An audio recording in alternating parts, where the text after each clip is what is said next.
وأشهد أن محمدا عبده ورسوله صلى الله عليه وعلى آله وأصحابه أجمعين.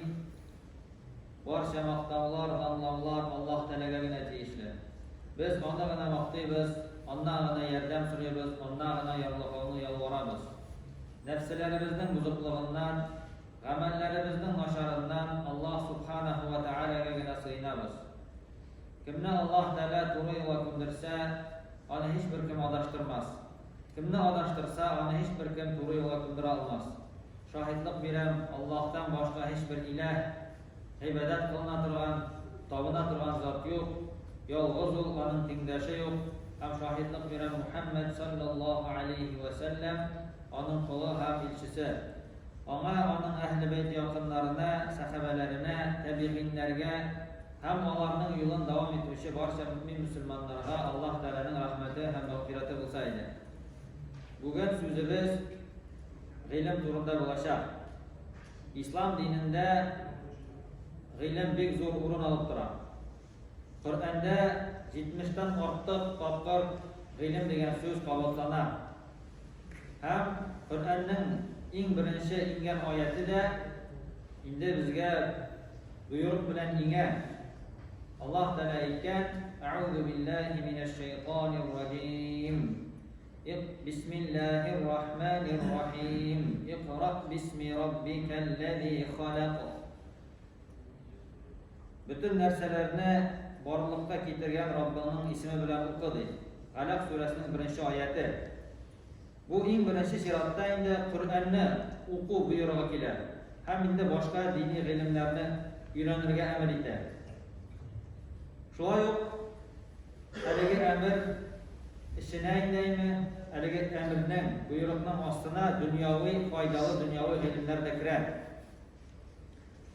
Ilmning fazilatini ko'rsatuvchi boshqa bir oyatda Alloh taolo aytadi: "Qul hal yastawillazina ya'lamuna wallazina la ya'lamun innama yatadhakkaru ulul albab." Ayt, ey Muhammad sallallohu alayhi vasallam, biluvchilar bilan bilmovchilar bir tegizmi? Yo'q, albatta bir tegiz tugul. Mana shulay ekanini bari tek aql egalarigina bilalar. Kishilarning ko'pisi dunyoviy bilimlarni o'rganadi. Ya'ni har birimiz endi maktabda o'qiymiz, universitetda o'qiymiz, aspiranturaga, magistraturaga, aspiranturaga boramiz, ham endi turli dunyoviy ilmlarni o'rganamiz. Lekin endi diniy ilmga kelganda ona e'tibor bek berilmaydi. Aslında da Allah Teala qarşısında en hayırlı ilim o endi Qur'on, ham endi din ilmi. Qur'on ham İslam dinine beyli bo'lgan ilimler. Çünkü bu ilimler kishini gunohlardan saqlaydi, imanının kuchini orttiradi, axloqini yaxshiradi, ham jamiyatni yaxshi yoqqa o'zgartiradi. Kishi bu ilimlar orqali Alloh taolaning borlig'in, onun buyukligin, birligin tanıy, ham endi dunyoning asıl, yani dünyada yaşamının asıl ma'nosini, maqsadini anglab yashaydi. Yani dini ilim her bir Müslümanlığa farz. Yani farz degan so'z, yani Peygamber sallallohu alayhi vasallam hadisda aytaymi? Talabul ilmi faridatun ala kulli muslimin ve muslimatin. İlim alu her bir Müslümanlığa, hem Müslüman kadın kızga farz deb aytadi. Hem bunda kundalik kerak bo'lgan ilimlar to'g'risida so'z boradi. Yani kim deganda kishi tahoratlar tartibidan, namoz o'qish tartibidan, yani kunda kerak bo'lgan ilimlarni o'rganishga tegish. Kim deganda? Umuman qaraganda endi shariat ilmi u endi eng yaxshi ilimlardan. Ham onun yaxshiligini, onun ustunligini endi ko'rishga bo'ladi. Birinchidan diniy ilm ol payg'ambarlarning merosi. Payg'ambarlar ular mol, aqsha, boylik qoldirmaganlar. İlim qoldirganlar. Peygamberimiz sallallahu aleyhi ve sellem aytgan: "Ve innal ulama warasatul anbiya ve innal anbiya lam yuwarrisu dinaran ve la dirhaman إنما ورث العلم فمن أخذه أخذ بحظ وافر. Alimler, onlar peygamberlerinin varislari. Hem sındıkta peygamberler dinarını da, dirhamını da, yani okşa bilemlige miras etip kaldırmadılar. İnneme verithul ilmedi. Onlar da ilimni miras etip kaldırdılar. Femen akadahu, kim olsa da yani dini ilimni, o indi bir zor ölüş algan bulurdu. Yani peygamberler indi özünden son kalgan onların malları indi miras etip kaldırmaganlar ama sadaka etip taratılatıran bulgan. Şuna göre kim şu peygamberinin mirasın, yani onun ilmi, neymi o kaldıran ilimni öğrenirken hem indi onu başkalarga jitkireyken, dinni taratayken onlar indi peygamberlerinin işin devam etüşüler bular. Onların mirasçıları bular. Hem şula yok, ilim o indi boylıktan yokşırak, çünkü ilim ol kala, boylık, maddi bulgan narsa ol bütecek. Mesela Peygamberimiz Muhammed sallallahu aleyhi ve sellem'nin sahabesi Abu Hureyre radıyallahu anhu. O dik fakir kişi bular. Onun kayber vakitte aşarına da eybirleri bulmayın, rizığı bulmayın. Aynı Müslümanlar arasında onu bilmegen kişi yok diyerler. Çünkü o en çok hadis topşurucu sahabelerden. Ali radıyallahu anhu ilim oğlunun boyluq toplava qaraganda hayırlırak ikanin anlatıp eyter. İlim ol boyluqdan yoqşıraqdır. İlim seni saklay, sen boyluqni saklaysan. Yani ilim olsa kişi ilim onu saklay günahlardan, kıyılgan eybirlerini işlevden ahlaksız amellerden bütünsün ilim yani bilip kişi ondan saklanar. Hem onu saklay. Boyluq, eğer sen onu saklamasan o yokka çıkar. Hem şöyle umumen o kişiye dürüst kullanmasa o ziyan da getirirken mümkün. Şöyle yok, Ali radıyallahu anh ayter, ilim hüküm etüşe, boyluqның özün hüküm eteler. Yani ilim bilen hüküm eteler, boyluq o özü hüküm eteler. Yani onu kullanalar. Hem boyluqni sarf etüge o ezeye, ilimni sarf etsen, onu öğretsen, taratsan, o artağına. Şöyle Ali ibn Abu Talib radıyallahu anhu ilimnin, şeriat iliminin en üstünlüğünü anlatar. İbn Abbas radıyallahu anhu dini ilim oğlunun üstünlüğü gösterip şulay deb aytgan. Süleyman aleyhisselamga ilim, podshalık hem boyluq arasında birsin toylarga erib berildi dedi. Hem Süleyman aleyhisselam ilimni soylab oldu dedi. Şunun sebeple Allah Teala ona boyluqni da hem podshalıkni da berdi dedi. Ondan sonra ilim iyeleri, ilimli kişiler onlar Allah'a yakın bulgan, Allah karşında dereceli kişiler. Allah'tan başka ibadetke layıklı zat bulmağın Allah Teala Kur'an'da şahitlik ite, özü ferişteler hem şular arasında galimler. Allah Teala etken Şehidallahu ennehu la ilahe illa huve vel melâiketu ve ulul ilmi qaimen bil qist. Özünden başka ibadetke layıklı zat yok deyip mahluklar arasında adillikni saklap Allah Teala özü ferişteler hem ilim iyeleri şahitlik berelerdi. Yani şu etikette varıva yani Allah Teala özün ondan feriştelerini hem ondan sonra ilim iyelerin eytuvayını Kur'an'da o indi şu ilim iyelerinin derecesini görseter. Hem şulay yok ilim kişini cennetke alıp varar. Yani ilim alırga çıkan kişiye cennetke yolda jengilege. Peygamber sallallahu aleyhi ve sellem etken men seleke tariqan yebtagi fihi ilmen sehhelallahu lehu tariqan ilel cennet. Kim ilim alı yoluna bassa Allah di ona cennetke alıp barışı yolunu jenglaytır degan. Hem şulay yok, ilim alışı kişi üçün, hem galim kişi üçün dünyadagi bo'lgan, ko'kda bo'lgan, ham yerda bo'lgan barcha hayvonlar, mahluqlar, ham jon egalari Allohdan g'afuriyatini so'raylar. Payg'ambar sollallohu alayhi vasallam aytgan: "Va innal malaikata la tad'u ajnihataha li talibil ilmi ridan bima yasna'u.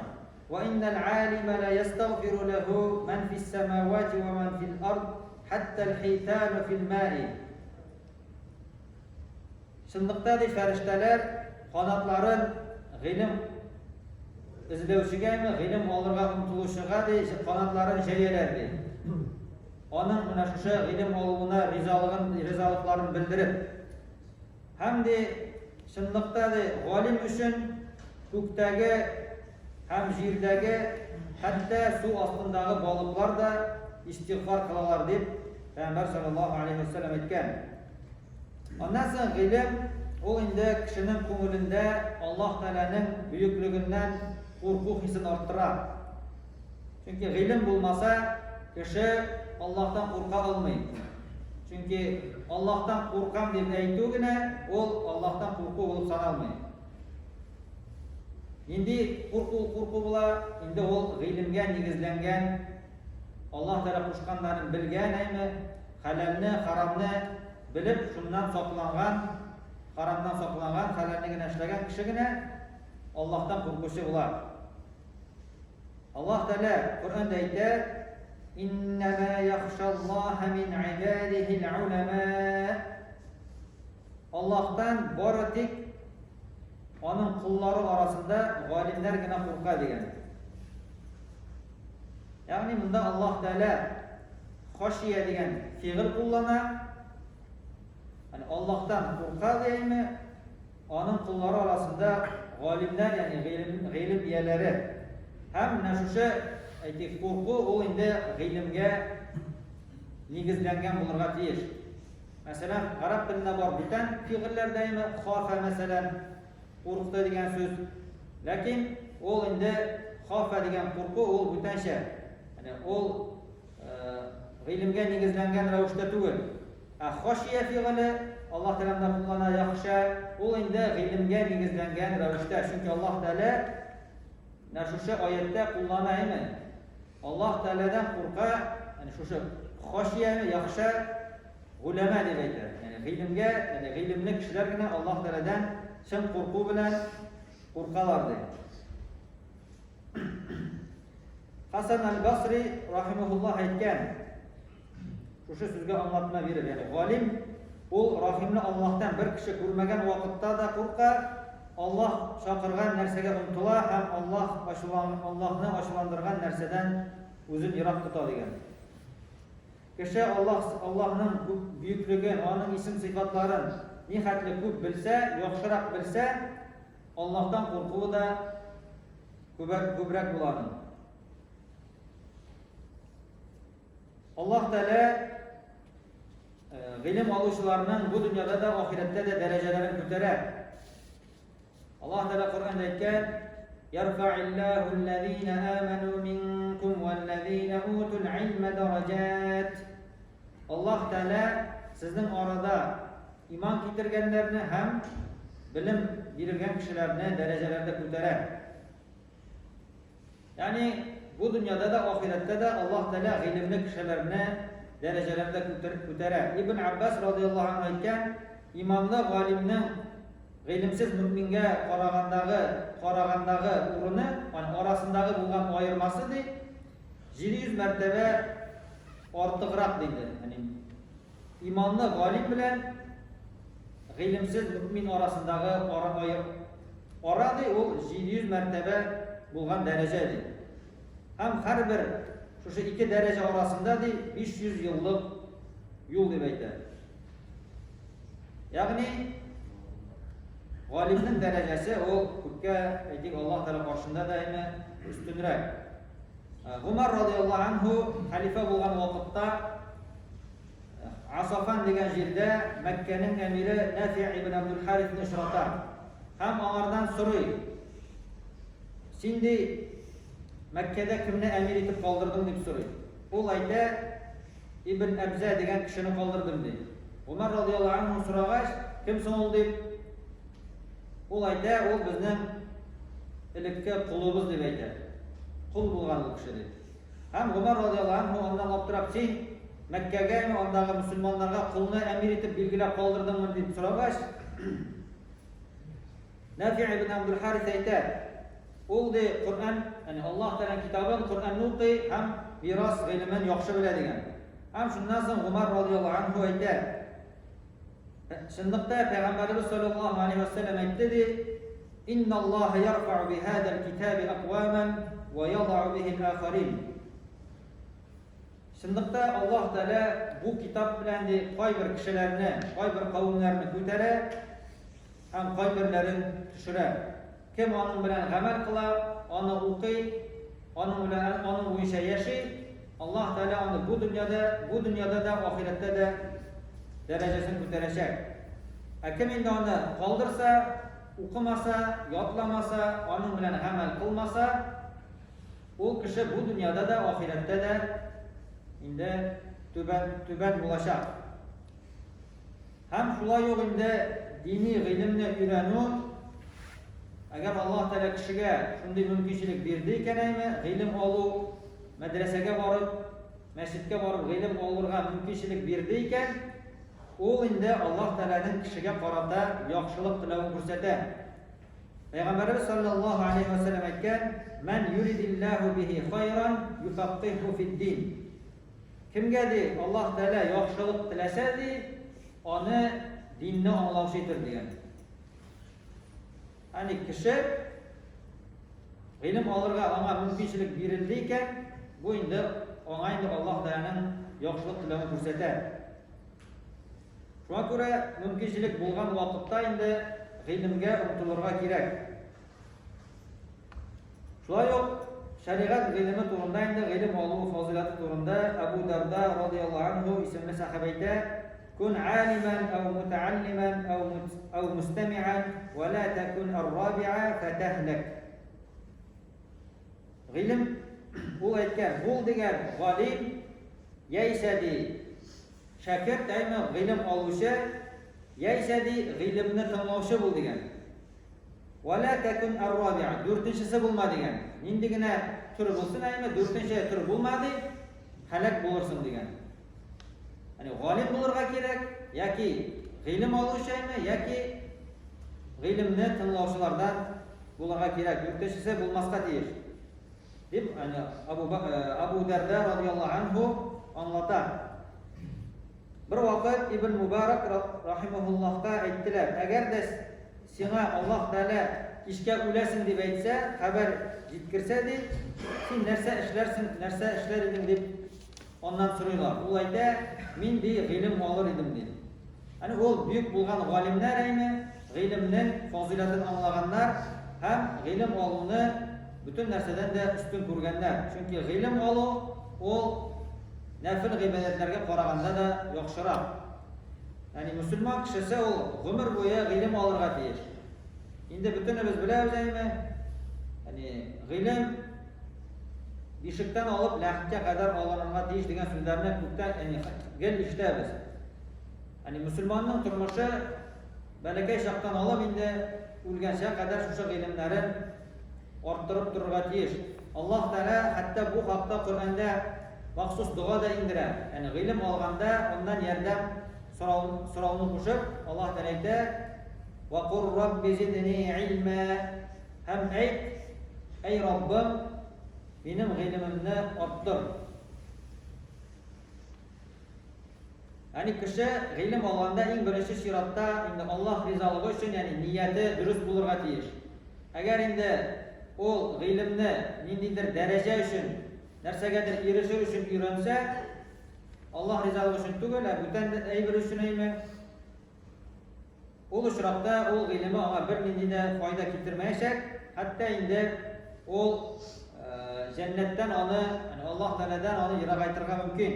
Пәйгамбәр саллаллаһу алейхи ва саллям бер хадистә әйтә, кем дә кем Аллаһ ризалыгы өчен алынырга тиеш булган гыйлемне Бүтән әйбер, ягъни дөнья максаты өчен ала икән ди, кыямәт көнендә ул җәннәтнең исен дә сизмәячәк дип әйткән.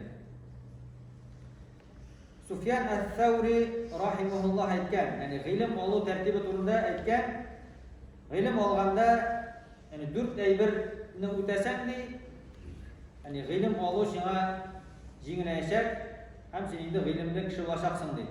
Ул әйтә, иң беренчесе ди, гыйлем алганда дәшмичә тору.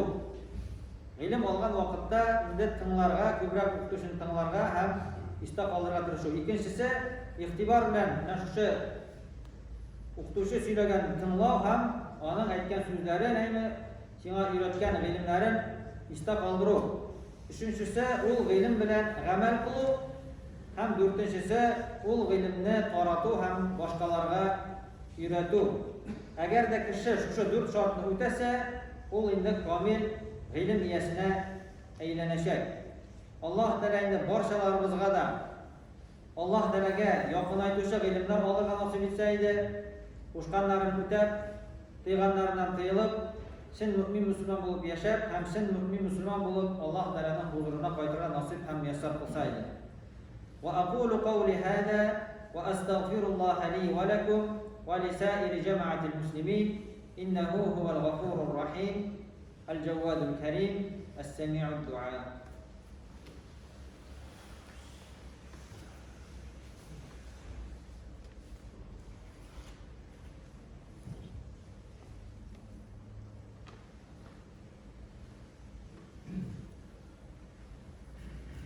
الحمد لله رب العالمين حمدا كثيرا طيبا مباركا فيه كما يحب ربنا ويرضاه، والصلاة والسلام على رسولنا محمد وعلى آله وأصحابه أجمعين.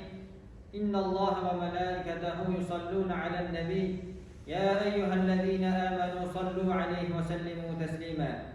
اللهم اغفر للمؤمنين والمؤمنات والمسلمين والمسلمات الأحياء منهم والأموات.